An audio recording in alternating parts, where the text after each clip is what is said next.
ikibazo kirimo n'iki ugira ngo yicara ategereze se urungano rumusiga iyo pressure uzi yariyo udukiza urubwa ariko Scovi aho tujye tuvugisha uko muri group y'abantu batanu wenda wasanga ari nawe wari mukuru muri bararongo urasigaye iyo muri bisi se cyangwa imodoka isanzwe mugakora impanuka bagaputi yahura kuko usigaye kurongorwa se no kwiya kujya ku muntu utekereza ko ataba umugabo mubana kugira ngo ukire urubwa rw'uko warongowe nawe n'umusitari n'umuntu uzwi bitaniye birarutana mwaba muzi ko kurongorwa bisigaye ari umuderi ntabwo bikiri umuco ahubwo ku buryo umuntu ashaka akarongorwa ngo ubukwe bwe buvugwe agashaka umuntu uzavugwa mu bukwe kuko nundabura muri headline pressure yo kurongorwa yugarije abana b'abakobwa ariko hari pressure akaba nicyo bita gushyuhaguza n'ibintu bitandukanye biratangaje ko utazi aho umuntu avuka ko nta muntu n'umwe ufitanye isano n'uwo muntu muziranye ko utazi aho uwo muntu atuye ukamujyana ku rusengero no ku murenge mugasezerana mbese yicura akarya abantu ariko Scovi ubundi mu kinyarwanda baca umugani mwishakira mu ruho ntibaza amoko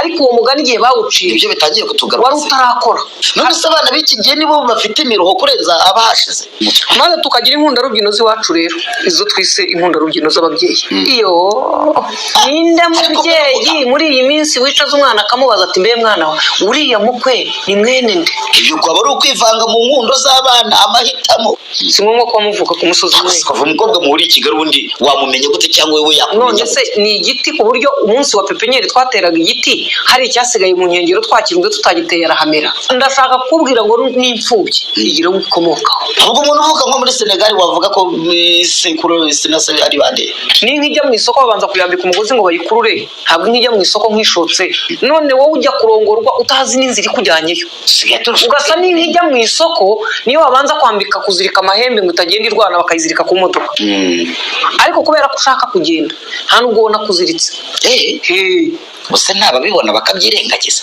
none se tubigenze dute ubundi mu kinyarwanda baca umugani mwishakira mu ruho ntibaza amoko ariko uwo mugani igihe bawuciye ibyo bitangiye kutugaruka wari utarakora none se abana b'iki gihe nibo bafite imiruho kurenza abahashize kera Sikovi bamushyingiraga iwabo wa Romeo papa wanjye aziranye na papa wawe mama yarigeze guhurira na mama wawe mu ruha ahantu iwacu bahazi nanananirana bakanterura bakansubizayo bananzonga bagatumaho imiryango ikaza ikagira ite igaterana none se uragira ngo dusimbuke ibyahanuwe by'abagore barindwi sikomeza rega hano haragira ati uwo munsi abagore barindwi bazajya ku mugabo umwe bamubwire bati tuzitungirwa n'ibyo kurya byacu kandi tuzajya twiyambika ubwacu ariko duhe kwitirirwa izina ryawe udukize urubwa rw'abantu uragira ngo Scovi dusimbuke ibi byanditswe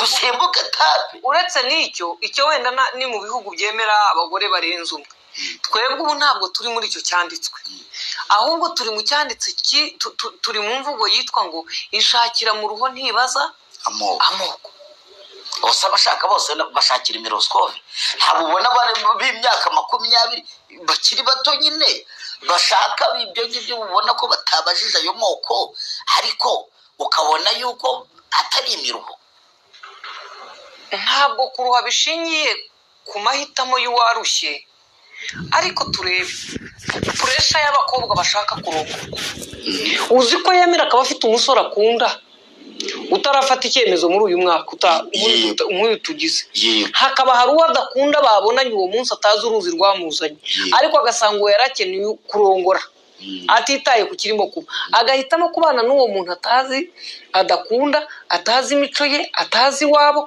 kuko uwo bakundana arasa n'utari ku muvuduko yashakaga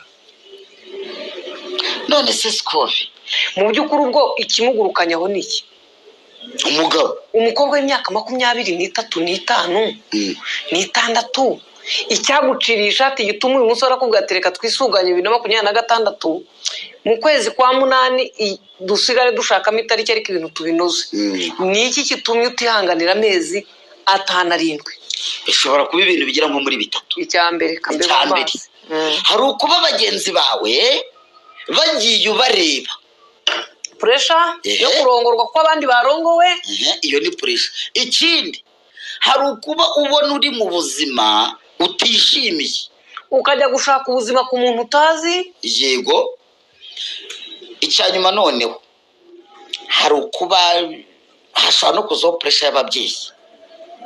puresha y'ababyeyi ukananirwa kubabwira uti Romeo n'uwo mu kwa munani umwaka utaha, aho kugira ngo ujye kubabwira uti nabonye umuntu ntazi iwabo, ntazi icyo akora, ntazi aho atuye. puresha y'inshuti, puresha y'ababyeyi, puresha y'amafaranga, cyose y'imibereho, cyangwa kutongeraho se ubuhararumbu bwawe.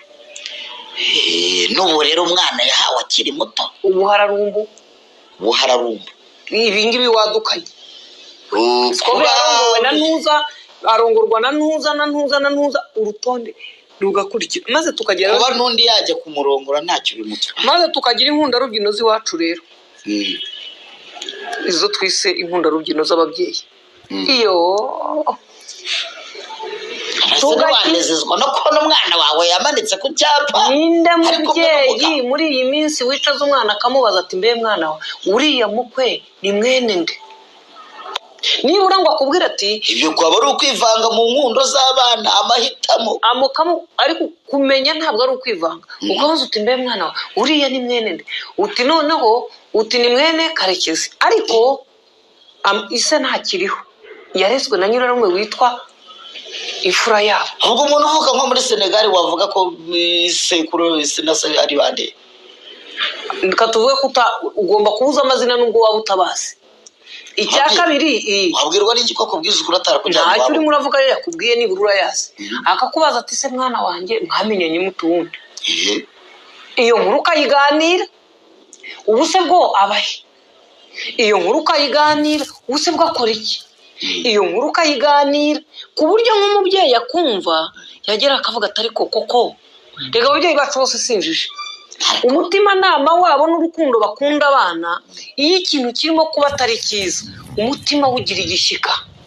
ariko dufite abana bafite ikibazo cyitwa ngo mama na data ninjije, ni abantu b'abaturage, ntabwo bashobora kumenya ukuntu umuntu twakundanye wo muri Amerika y'Epfo niyo nahamubwira ntiyahamenya. aho nawe urimo kumubwira ibyo ntabwo uhazi. ariko ikindi wibuke ko usibye ngo uri kumbwira ibyo ntabwo uhazi, akenshi na kenshi wibuke ko bano bantu usibye n'abo banyamahanga n'abo mu Rwanda cyane cyane bitwa ko bifite b'abasore cyangwa abagabo bafite amafaranga, we akwereka ibyo ukeneye ko ibyo akeneye kubona, ku buryo ashobora kuba aba muri iyi nzu afite indi nzu hariya wenda nayo irimo n'umugore, mu gihe abishaka mugahurira aha, mu gihe atabishaka akaba ari ku mugore we. niba uri umuntu ugeze aho kurongorwa utabona ko umuntu ugiye kugushaka, sibyo? navuze ku bakobwa uyu munsi gusa. utarimo kubona ko umuntu ugiye kugushaka atarimo gushaka ko ugaragara mu ruhame, asa nkaho hari ukuntu hafite ukuntu akinga, wari utarageza igihe cyo gushaka, kubera ko utarabasha kumenya umuntu se, kubera ko utarabasha gushishoza, kuko kubaka urugo ni amahitamo ashingiye ku gushishoza. Kagatara yatara ariko se wa mugani n'ubundi baguhaye iringi, waba ujya kubaza ibindi by'iki? noneho ugasanga wicaye aho, sibyo? soba uko yinjiye mu rugo ntabwo wamenye ko ari uje. wumvise murakubwiye ngo sheri ngo uyu ni papa nyine, ngo ntabwo nari naramukubwiye. cyangwa se bakakubwira bati soba uko yapfuye, noneho wajya wabwira inshuti n'abavandimwe ko wapfushe sobukwe, bakajya bakubwira bati ngaho tuyobore. reka da nawe ntuhazi, kubera ko n'umugabo wawe wagize atahazi. abo bantu urwo rugo rw'amabandi, urugo rwacu rushamikiye ku muryango. sizo nyinshi, ntabwo arizo nyinshi, ariko izihari ziteye impungenge. ntabwo arizo nyinshi, ariko izihari ziri kuza ubu ngubu ziteye impungenge. waranze ugasanga umuntu abayeho atazi iwabo, uwamushatse ntazi aho umuntu akomoka, noneho niyo yagize ibyago akamubura ntabona uwamubaza.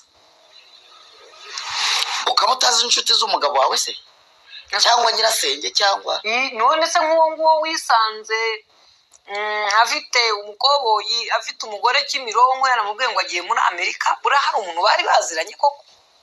ase abo bantu haba habaye ubukwe bugazana n'abantu, cyangwa ni babandi bagenda bakabana gusa? ashaka abantu nka babiri bamusinyira ku murenge, bagasezerana ku murenge, bamara gusezerana akamubwira ati rero kubera ko niteguye kugenda n'ibindi, hakaba n'ubwo amubeshya ati nabwiye abantu igikonje kureba umugore wanjye twakundanye w'imfubyi utagira umuryango, nidukora seremoni bazabona ko dufite umuryango, bakava ku murenge bagataha.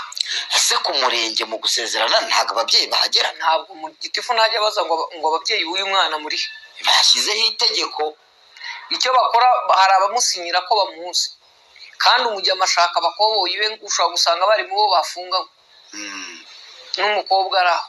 niba ari ibyo rero ibingibi bashyireho itegeko, umwana icyatumaga akora ibyo ni iki? ni uko yashaka ko uwo mugore basezeranye azajya amufasha kwiba, bagasezerana ibyo gusa. uko wakoze diri we arashaka kumukoresha yiba, ariko uwarongowe ubwonko bwe arimo arareba indege igira itya nka bwa bukungu bwa Uganda ati ekonomi kakadege. hanyuma umukobwa akaba azi ngo agiye kurira indege, mu gihe undi agira ngo ajya amukoresha diri yo kwiba cyane, yo kugira aderese gusa. none se tubigenze dute? nimugerageze muve gukurikira amatara yaka nk'utunyugunyugu. Puresha yo kurongorwa n'utazi ibigabanyutse. ahubwo ese ninde babwiye ko umugisha puresha yo kwirukira ibintu nyine ni batirukira se abahinzi bepfuye mu kabande?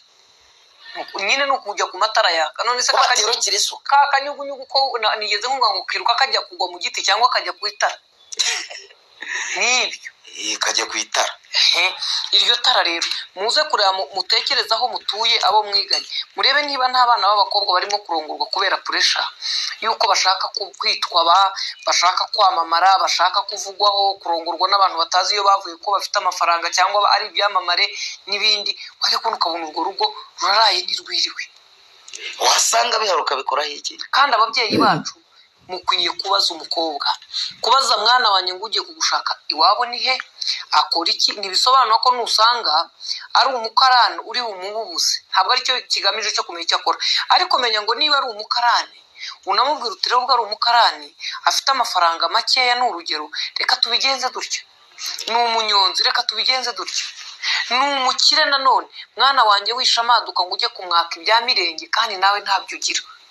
hari ibibazo byinshi dusigaye dufite, abana basigaye bibana, baba abasore ugasanga baribana, abakobwa basigaye bicumbikira, ababyeyi nabo ugasanga baribana ukwabo. ariko iyo bigeze igihe cyo kurongora no kurongorwa haba icyitwa ko imiryango iri buhure, kuko nta bukwe buraba butarimo umuryango. biterwa n'ikigiye kubahuza. umusore hasi ari muri iyo diri, urumva ibyo byose yajya ariko yajyayo yashuka wa mukobwa akamubwira wowe yagushuka kubera urukundo, ariko yagera imbere ya so akamurindagiza utagukunze utakuzi, akarandagiza nyoko, bugacya akarindagiza mukuru wawe Sikoviya, bugacya akarindagiza inshuti zawe zose. icyiza cy'abo basore uvuze baba bafite amafaranga, araza akabanza agapfundika sebukwe nk'ibihumbi nka 50 cyangwa 100 ngo genda ugura icupa, nyirabukwe akamuzanira ibitenge, wa muhungu muri umusaza w'umukobwa akamubwira ati wowe ngwino tujyane yamuhaye umubyeyi muzima utari igihomora. arabaza atari ko si mwana wanjye ko uyu muntu afite amafaranga menshi akora iki? icyo kibazo ninde wakibaza? umubyeyi. uyu muntu ko afite amafaranga menshi akora iki? akora iki mwana wa? umubyeyi yabaza icyo kibazo, ariko ni umukinnyi wa football, ariko rusahurira mu nduru, ntabwo abaza icyo kibazo. umukobwa se yabura icyo asubiza? nyine ndimo ndakubwira ngo cyane ko byanga byakunda bagifite, niyo yaba ari umutubuzi ariko abafite ibyo akora. nyine umubyeyi iyo abarisheke akamubwira ati ni umuntu w'umucuruzi, atacuruza iki, ati ni umucuruzi ukomeye i Kigali, ubwo aziranye n'umuhungu wo kwa runaka, ati reka nzabaze uriya muhungu uti atatubwira amakuru ku mukwe wacu, atubara ubucuruzi bwose si ubwa butiki cyangwa alimentation. wese nyine ashobora kuba na kiributo karanze barazicuruza nyine, ariko ashobora kuba ati ni umucuruzi ukomeye i Kigali, ati batuze ubwo ntaziranye na runaka, ati kazabaza uyu mwana wanjye, ati niko ati umukwe wanjye rega umukobwa yambwiye ko ari umucuruzi ukomeye, witwa ndetse ati yitwa runaka, ati yabuze uzambarize tutazashyingira mu bwoko tutamenye, niba abo bantu ari muri bwa bwoko ngo bugira ntibwikuruze. uwo mubyeyi ntabwo ari uko ashaka kumenya ubukire bw'umukwe we ngo azabusahure, ari ku gishyika cyo kumenya ngo mpaye ndi umwana wanjye. ubwo rero dushobora kuba tutagifite abo babyeyi, ahubwo ubwabyo ukuntu tugwa ku matara nk'utunyugunyugu niko n'ababyeyi bacu barimo kugwa mu bisagirane by'amafaranga tutarimo gutekereza ngo umwana agiye wahangwa ngo azimenya ngo ubundi se ko ntamubanaga ngo yabaga ni Kigali ariko ibyo ni ubutindi si ububyeyi. hano se ubundi umwana niba yibana igikondo umubyeyi akaba abinyamagabe cyangwa se nashaka waba abinyamirambo umwana nawe yibana igikondo ubwo urumva ko umubyeyi azafata kujya gufata umwanya. Reka nkubwire n'umubyeyi muzima ahora n'igishyika agira icyo akavuga atari iminsi nk'itatu ishize uyu mwana ataduhamagara yabaye amahoro mushike wenda ati ni akazi niko bahora mama ateye gukoteka atujya umubona se kuri bya bindi byanyu mubahunda ati ntawe mboneye gukotereka mubaze akamanza ati none se sha ko ntaguherutse ni amahoro undi ati ni akazi mba mbona udakoma nkayoberwa ubyo bigahita kubona abakobwa basigaye bakora n'imirimo yose